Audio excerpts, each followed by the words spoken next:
జగన్మోహన్ రెడ్డి గారికి ఈ వర్గాల మీద విపరీతమైన కక్ష, ఉమ్, ఈర్ష్య, ఉమ్. దేశం, అందుకని చెప్పేసి ఇలా చేస్తున్నాడు. మరి ఈరోజు షర్మిల గారు కొత్తగా వచ్చి ఖచ్చితంగా క్రిస్టియన్లకి, మైనారిటీలకి, ఎస్సీలకి, ఎస్టీలకు ప్రత్యామ్నాయంగా నేనే ఉన్నా, ఖచ్చితంగా రాజశేఖర్ రెడ్డి గారి ఆశయం ఇది, రాజన్న పాలన ఇది, నన్ను నమ్మండి అని వస్తూ ఉంది. ఎవరిని నమ్ముతారు ఇప్పుడు? రాజన్న పాలన అంటే మేము ఎవరో నమ్మే స్థితిలో లేమండి. ఆల్రెడీ కొడుకు అధికారం ఇచ్చాము, రాజన్న పాలన అని చెప్పేసి నాశనం చేసేసాడు. ఇప్పుడు కూతురు వచ్చేసి రాజన్న పాలన. అలా కాకోకుండా వాళ్ళ పార్టీ మేనిఫెస్టో ఏదో ఉందో కాంగ్రెస్ పార్టీ చేస్తుంది. ఫస్ట్ నుంచి కూడా దళితులకి, ముస్లింకి అండగా ఉంది. ఆ విధంగా వెళ్తామని చెప్తే కొంతమేరకు ఆమెకు సపోర్ట్ చేసేదని ఉండేది. అంతేగాని మళ్ళీ నేను రాజన్న పాలన తీసుకొస్తానంటే ఇంకొక విధ్వంసాన్ని స్పష్టంగా చెప్పొచ్చు కదా, టీడీపీకి నేను సపోర్ట్ చేయబోతున్నా అని మీ సమతా దళ వారు డైరెక్ట్గా చెప్పొచ్చు కదా. ఇంకా మేము నిర్ణయం తీసుకోవాలి. తీసుకుంటే కంపల్సరీ నిర్ణయం అంటే ఏ రకంగా? మీకు ప్రత్యామ్నాయంగా జగన్మోహన్ రెడ్డి వద్దు, షర్మిల గారు వద్దు, మిగిలింది ఈ రెండే పార్టీలు, అక్కడ ఖచ్చితంగా వాళ్ళకేగా మీ సపోర్ట్. మరి అవసరమైతే మా జగన్మోహన్ రెడ్డి లాంటి వాడికి సపోర్ట్ చేసిన మేము, ఆ పార్టీలో పదవి తీసుకున్న మేము, తెలుగుదేశం చేయటంలో తప్పేం లేదే. తెలుగుదేశం ఏమి అంతకంటే ఈనమైన పార్టీ ఏం కాదే. మరి ఆ రోజు ఓడిపోవడానికి గల కారణం ఏంటి మరి? అప్పుడున్న పరిస్థితుల్లో మాకు మా మీద కొన్ని ఎలివేతలు, కొన్ని తప్పుడు కేసులు ఉన్నాయని అప్పుడు ప్రభుత్వానికి వ్యతిరేకంగా పోరాటం చేశాము. ఆ సమయంలో అయ్యే ఉండే. ఇప్పుడు చంపేసి డోర్ డెలివరీలు చేస్తున్నారు. ఇప్పుడు చంపేసి అసలుకి బెయిల్ రాకుండా చేస్తున్నారు. మా ఎస్సీల మీదే ఎస్సీ ఎస్టీ అట్రాసిటీ కేసులు పెట్టించిన ఘనమైన నాయకుడు ఎవరంటే జగన్మోహన్ రెడ్డి గారు. ఇన్ని అన్యాయాలు జరుగుతున్నాయి కాబట్టి జగన్మోహన్ రెడ్డి అనే వ్యక్తిని పూర్తిగా మనం నిర్వీర్యం చేయాలి. లేదంటే బాబాసాహెబ్ కల్పించిన హక్కులు, రాజ్యాంగబద్ధంగా వచ్చిన మా పథకాలు, మా నిధులు, మా చట్టాలు, మా హక్కులు అన్నీ కనుమరుగైపోతున్నాయి. అందుకని చెప్పేసి జగన్మోహన్ రెడ్డి అనే వ్యక్తిని ఓడించాలి.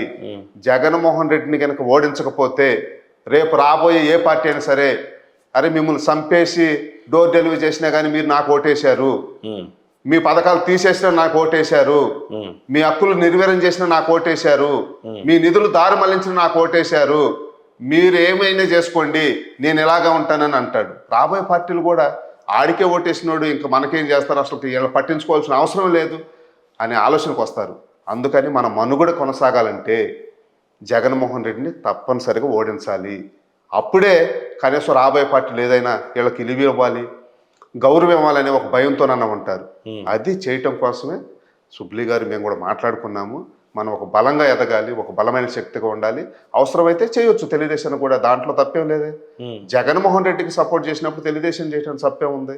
ఆ నిర్ణయం తీసుకోలేదు. అది నా ఒక్కడి నిర్ణయం కాదు. అన్ని జిల్లాల్లో మా టీంలోని అందరితో కూర్చుంటాము.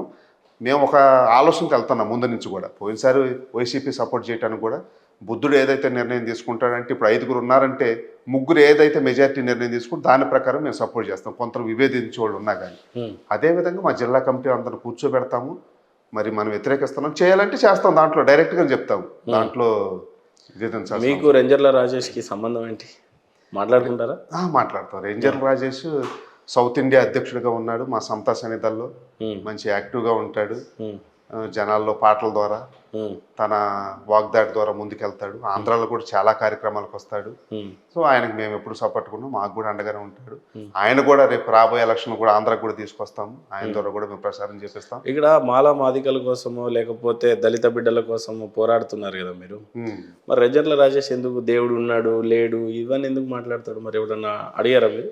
అడిగాము, మేము కూడా కొన్నిసార్లు మాట్లాడాము దేవుడి విషయంలో. మీరు కూడా అట్లానే అంటారా, దేవుడు ఉన్నాడు లేడు అని?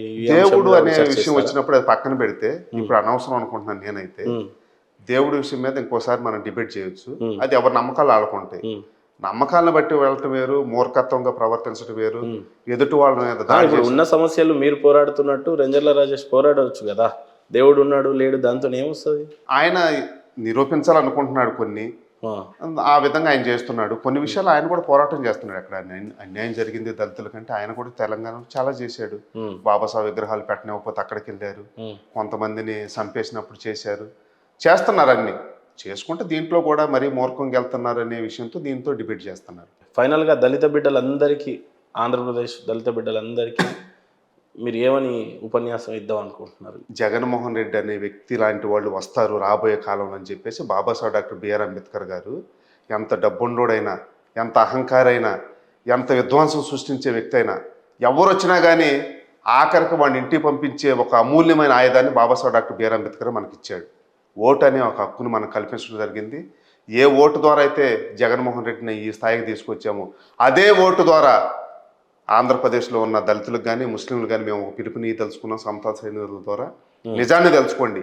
మేము ఇప్పుడు చెప్పిన మీ డిబేట్లో చెప్పిన కానివ్వండి, లేదా మా పాంప్లెట్లో కానివ్వండి, మా బుక్లెట్లో కానీ మేము ఎక్కడన్నా తప్పుకు మాట్లాడినా కానీ, తప్పుడు నిర్ణయం కానీ ఉంటే మాతో మాట్లాడొచ్చు. మేము చెప్పింది 100% ఆయన చేయని విషయాలు చెప్తున్నాం. ఆలోచించండి, సరైన నిర్ణయం తీసుకోండి. ఓటు ద్వారానే జగన్మోహన్ రెడ్డికి బుద్ధి చెప్పుదాము. మన ఆత్మగౌరవాన్ని కాపాడుకుందాం, మన హక్కులను కాపాడుకుందాం, మన పథకాలను కాపాడుకుందాము, మన నిధులను కాపాడుకుందాం అని చెప్పేసి రాష్ట్ర ప్రజలందరికీ సమతా సైన్యం ద్వారా తెలియజేస్తున్నాం. ఖచ్చితంగా అదే కాకుండా డిబేట్లో సురేందర్ గారు మనకి ఇచ్చిన వాగ్దానం ఏంటంటే, ఎవరు వచ్చి కూర్చున్న వైఎస్ఆర్సీపీ నాయకులు సురేందర్ చెప్పినటువంటి వాక్యాలు ఏవైనా అబద్ధం కానీ, లేకపోతే ఇది జరిగినటువంటి అభివృద్ధి ఇది వాస్తవం ఉన్నప్పటికీ సురేందర్ చేసినటువంటి వాక్యాలు ఖచ్చితంగా ఖండిస్తాం అనే వాళ్ళు ఎవరన్నా డిబేట్కి రెడీగా ఉంటే, సురేందర్ గారు ఇచ్చిన ఓపెన్ ఛాలెంజ్కి ఎవరైనా స్వీకరిస్తే సిగ్నేచర్ స్టూడియోకి అప్రోచ్ అవ్వచ్చు మీరు. జై హింద్, జై Bharat. Thank you. Thank you. జై భీమ్, జై భారత్.